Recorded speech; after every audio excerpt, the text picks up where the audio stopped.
先問你一個問題：如果我話有一種飲品個名入邊帶住一隻牛，專門賣俾遇到頂唔順嘅人，你個腦第一時間會彈出嚟嘅係乜嘢？答案其實每個地方都唔係好一樣。就拎台灣嚟講，好多人第一時間諗起嘅未必係嗰罐藍銀配色嘅入口貨，反而係嗰罐印住低頭向前衝嘅公牛圖案，叫做蠻牛嘅飲品，再配埋嗰句由1997年嗌到今時今日嘅廣告對白，你累啦嗎？又或者係老一輩更加熟悉嘅黑色寶力達 B， 同埋俾周潤發一句福氣啦，嗌到街知巷聞嘅維士比。但係如果將鏡頭移去香港，好多人捱夜加班嗰陣順手拎起嘅係嗰樽橙黃色細玻璃樽裝嘅力保健，去到中國大陸頂住地盤工人同長途貨車司機繼續捱落去嘅就係紅牛。仲有近幾年突然殺出重圍嘅東鵬特飲。而喺馬來西亞喺北美華人捱夜嗰張書台前面，答案又各有各唔同。得意嘅係呢啲五花八門遍佈世界各地嘅提神飲品，只要揭開成分表睇一睇，你就會發現佢哋入邊幾乎都藏住同一種關鍵成分，一種個名聽落已經好有牛味嘅物質，就係牛磺酸。而將呢隻牛賣到全世界嘅就係另一個用紅黃配色嘅飲品界巨頭紅牛。呢個數字究竟大到咩程度？單係2025年一年，全世界就飲咗足足139.69億罐紅牛，換算翻落嚟就等於地球上每一個人無論男女老幼，一年平均都可以分到差唔多1罐半。佢已經打入全球178個國家，一年生意額更加超過120億歐元。一隻直到1987年先至喺奧地利正式出世嘅牛，用咗唔夠40年時間，就一路衝上全球能量飲品市場，成為冇人撼得喐嘅絕對霸主。但你可能一直都冇認真諗過幾個問題：呢罐細細罐只有250毫升嘅液體，究竟憑乜嘢可以令你一瞬間滿血復活？入邊嗰種令無數人覺得好奇嘅牛磺酸，係咪真係好似網上傳聞咁講，係由公牛身上某一個部位提煉出嚟？點解佢偏偏要整成嗰種又幼又高，同其他飲品罐完全唔同嘅罐身？仲有最關鍵嘅係，當你一啖將佢灌落肚嗰陣，你究竟係真真正正補充咗能量，定其實只係同自己個身體借咗一筆遲早都要還翻嘅債？今日食嘢背後就帶你捐入呢座幾乎完全見唔到人影嘅紅牛工廠，由一羹人工合成嘅牛磺酸粉末開始，一路睇到一條每分鐘可以灌裝超過1000罐嘅全自動生產線，將呢罐液體翅膀背後藏住嘅工業秘密逐個逐個掘出嚟俾你睇。講完數據，我哋先嚟睇下紅牛呢隻牛究竟係由邊度走出嚟嘅。好多人都以為紅牛係歐洲品牌，始終佢嘅總部設喺奧地利，廣告入邊唔係阿爾卑斯山跳傘就係 F1 賽車。但紅牛真正嘅起點其實係喺又焗又嘈嘅泰國曼谷。時間翻到去1982年，一個叫迪特里希馬特希茨嘅奧地利商人，嗰陣時仲係一個賣牙膏嘅銷售部主管，長年累月周圍飛。有一次佢去泰國出差，俾時差折磨到成個人暈陀陀。當地人遞咗一樽毫不起眼嘅本地飲品俾佢，叫做紅色公牛，泰文讀作 Krating Dang。馬特希茨半信半疑咁一口氣飲咗成樽落肚，點知神奇嘅事真係發生咗。嗰種坐咗10幾個鐘頭飛機，搞到頭昏腦脹嘅時差感，竟然真係俾佢壓咗落去。佢當場就醒覺，呢樽嘢如果放喺西方市場，隨時可能係一座仲未有人掘過嘅金礦。於是佢揾到呢樽飲品嘅泰國創辦人，一位祖籍中國嘅華裔商人許書標。兩個人一傾就啱，各自拎出50萬美元，一人持有一半股份，拍住上賬，呢樽泰國本地飲品重新包裝改造，再推向全世界。佢哋將原本又甜又膩仲要完全冇氣嘅配方，調整成更加啱西方人口味嘅有氣版本，再幫佢改咗一個英文名 Red Bull 紅牛。1987年4月1日，第一罐真正具有現代意義嘅紅牛正式喺奧地利推出市場。紅牛啱啱推出市場嗰陣，其實並唔係咁順利。佢嗰陣獨特嘅味道，一開始嚇走咗唔少人。市場調查甚至一度得出呢樣嘢一定會失敗嘅結論。但係馬特希茨偏偏就唔信呢一套，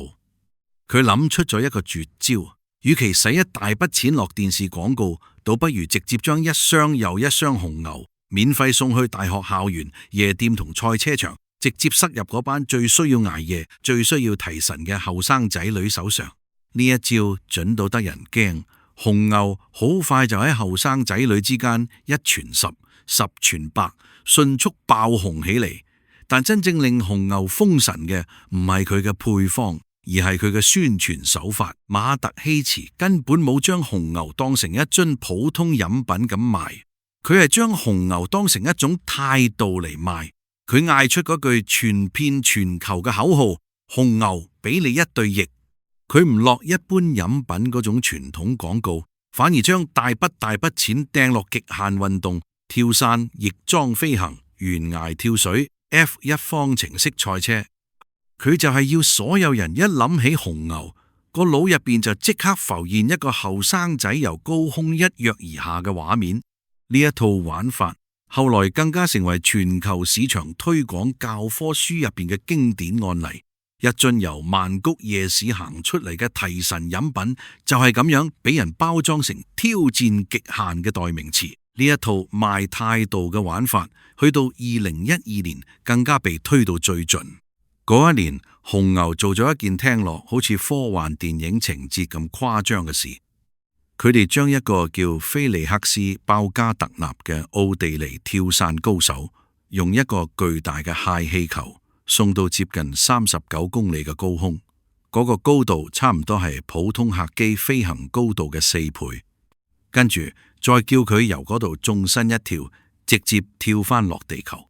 喺自由落體嘅過程入面，佢嘅速度突破咗每小時1357公里，成為人類歷史上第一個完全唔靠任何飛行器，單靠自己副肉身就衝破音速嘅人。呢場直播當時吸引咗全球接近1000萬人，同一時間守喺熒幕面前，屏住呼吸睇住一間賣飲品嘅公司，就係咁樣將廣告一路做到平流層嘅邊緣。你話呢個仲只係賣緊飲品咩？佢賣嘅根本就係嗰句俾你一對翼本身。講完起源，我哋行入工廠，第一站就係原料倉。紅牛嘅配方話複雜又唔算真係好複雜，最核心就係嗰幾樣：牛磺酸、咖啡因、B 族維他命、葡萄糖全酸內酯，再加埋蔗糖同葡萄糖。呢幾樣嘢每一樣背後其實都有一段故事。我哋首先講下嗰樣最令人好奇嘅成分——牛磺酸。坊間一直都流傳住一個講法，話紅牛之所以叫紅牛，係因為入邊嘅牛磺酸係由公牛身上某個唔方便形容嘅部位提煉出嚟。呢個傳聞實在太深入民心，搞到好多人一聽到牛磺酸就會下意識覺得好似有啲重口味。但係真相其實完全冇咁爆。牛磺酸呢個名係嚟自拉丁文入邊代表公牛嘅 Taurus。原因其實好簡單啊，早喺1827年，兩位德國科學家第一次將呢種物質分離出嚟嗰陣，用嘅原料就係牛膽汁，所以先至用牛幫佢改名。而家紅牛工廠入邊用嘅牛磺酸同牛已經完全冇半點關係，全部都係喺實驗室入邊人工合成，純度非常高，就連食素嘅人都可以放心飲。牛磺酸本身係一種對人體相當重要嘅氨基酸，可以幫手調節能量同埋維持肌肉正常運作。得意嘅係，佢幾乎可以話係全世界提神飲品共同供奉嘅祖師爺。台灣嗰罐蠻牛，一罐就落咗2500毫克入去，香港、日本人都好熟悉嘅力保健，一樽亦都有大約1000毫克，就連紅牛自己一罐250毫升入邊，同樣含有大約1000毫克。你睇，無論係台灣嗰隻牛，香港樽仔入邊嘅保健，定係奧地利呢隻牛，其實拜嘅全部都係同一位氨基酸祖師爺。跟住落嚟就係咖啡因呢種成分，相信你一定唔會陌生。我哋喺講即溶咖啡嗰一集，曾經專登拆解過佢究竟係點樣由咖啡豆入邊被逼出嚟。一罐250毫升嘅紅牛，大約含有80毫克咖啡因，呢個份量差唔多就等於你朝早飲落肚嘅一杯即磨即沖咖啡。佢嘅作用相當直接，就係刺激你嘅中樞神經系統，令你覺得更加清醒，更加集中精神，同時令你冇咁容易感覺到日。呢度有一個好多人都未必知道嘅冷知識，咖啡因令你清醒嘅方法，其實有啲似係喺度呃你。你個腦入邊本身有一種物質係專門負責傳遞我眼瞓啦呢個信號。你個人越長，呢種物質就會積得越多，你自然就會越嚟越想瞓。而咖啡因嘅分子外形同佢非常相似，於是咖啡因就會快一步搶先霸住負責接收呢個信號嘅插座。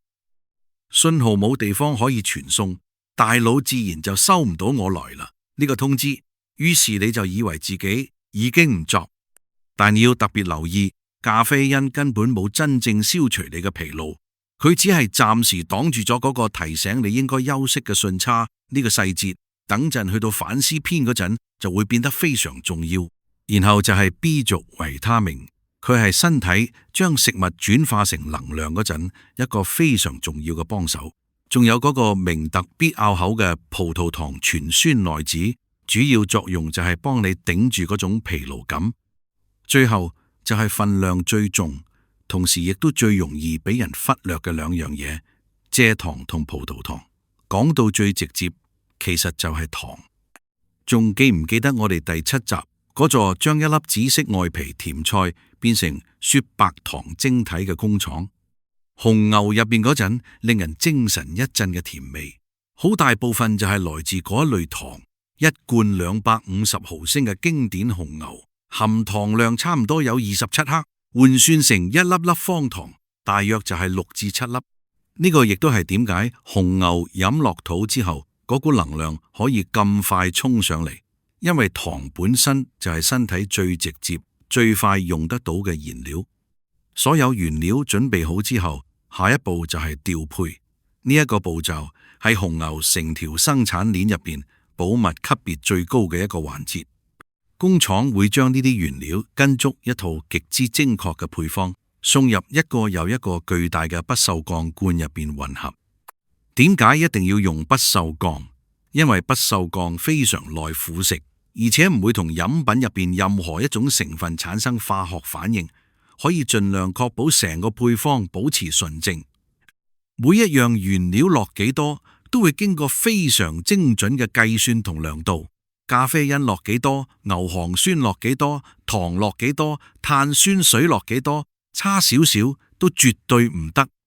因為對紅牛嚟講，全世界消費者想要嘅就係嗰種永遠一模一樣嘅味道。你喺台北、香港便利店買到嘅紅牛，同你喺紐約、溫哥華、吉隆坡買到嘅紅牛，味道必須完全一樣，一絲一毫都唔可以有分別。為咗守住呢份一致，工廠入邊安裝咗一整套極之精密嘅即時監察系統，不停檢查不鏽鋼罐入邊混合液嘅各種成分。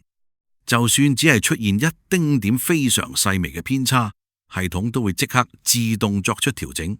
混合完成之後，呢一大罐濃縮液就係紅牛嘅靈魂原液，入邊已經包含晒所有令佢味道獨特，同時又可以提神嘅重要元素。每一批調配完成嘅原液喺進入下一道生產工序之前，都必須先通過一輪非常嚴格嘅品質檢查。喺原液調配嘅同一時間，另一條生產線亦都同步開工，專門生產紅牛嗰個標誌性嘅罐。你有冇發現紅牛嘅罐同可樂同其他飲品嘅罐都唔係好一樣，佢又幼又高，比一般嘅易拉罐足足瘦咗一圈。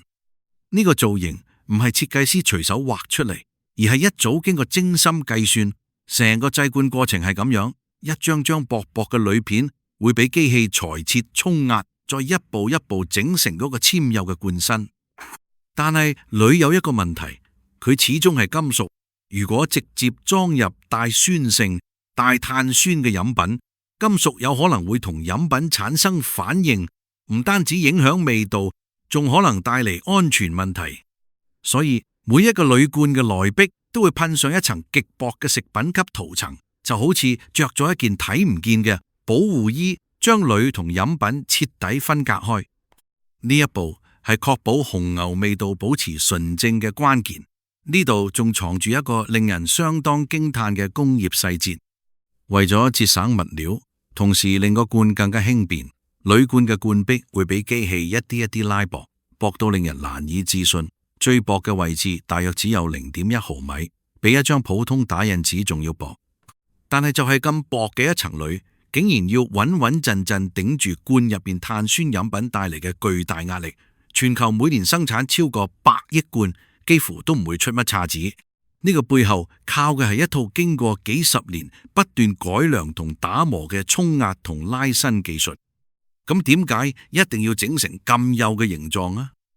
一方面，呢種纖幼修長嘅造型擺喺貨架上非常搶眼，望一眼就可以認得出。另一方面，佢又啱啱好可以順手塞入你條褲袋、你個背囊側袋，仲有你嘅車嘅杯架入邊。換句話講，呢個罐嘅形狀本身就係為咗隨時隨地想飲就飲呢件事而度身訂造。罐同原液都準備好之後，跟住就係將佢哋合二為一，正式灌裝。調配完成嘅紅牛原液會被送入全自動灌裝機。呢啲機器嘅速度究竟快到咩程度呢？每分鐘可以灌滿超過1000個罐。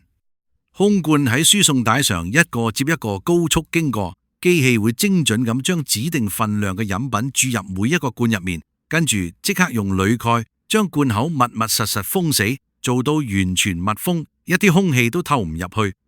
呢一步嘅準確度非常高，因為任何一個封口唔夠實淨嘅罐喺運送途中都有可能漏液，甚至令入邊嘅飲品變壞。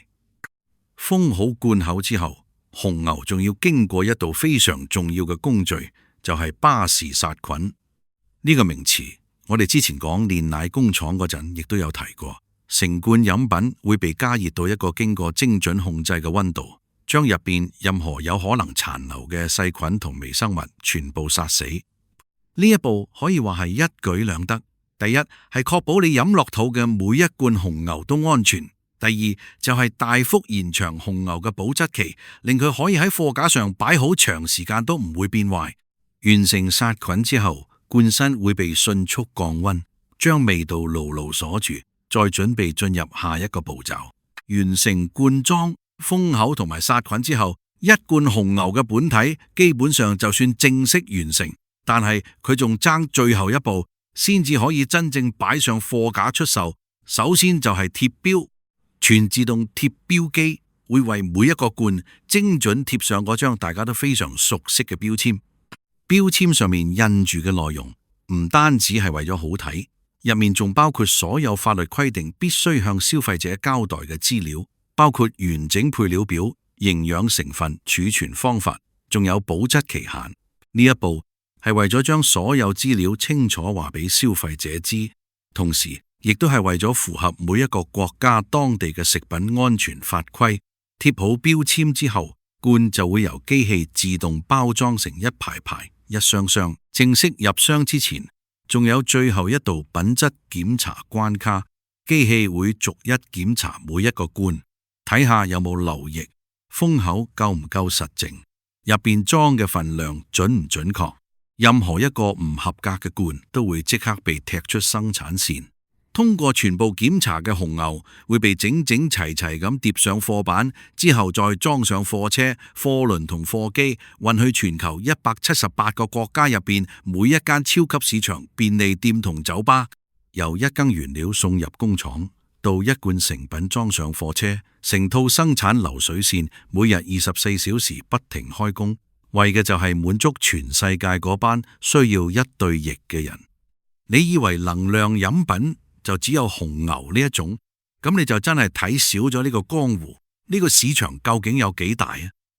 ？2024年全球能量飲品市場嘅規模已經接近960億美元，而且仲以每年大約8%嘅速度瘋狂增長。喺呢片競爭激烈嘅紅海入邊，全世界各種能量飲品個個都打到頭崩額裂，種類更加多到遠遠超出你嘅想象。首先講下紅牛自己，除咗嗰罐最經典嘅原味之外，佢仲推出咗無糖版、零卡路里版本，同埋各種唔同果味嘅特別版，藍莓、西瓜、桃味，專門吸引嗰班既想提神又經肥嘅後生仔女。再睇翻佢嘅老家泰國，得意嘅係泰國原裝嗰款紅色公牛 Krating Daeng，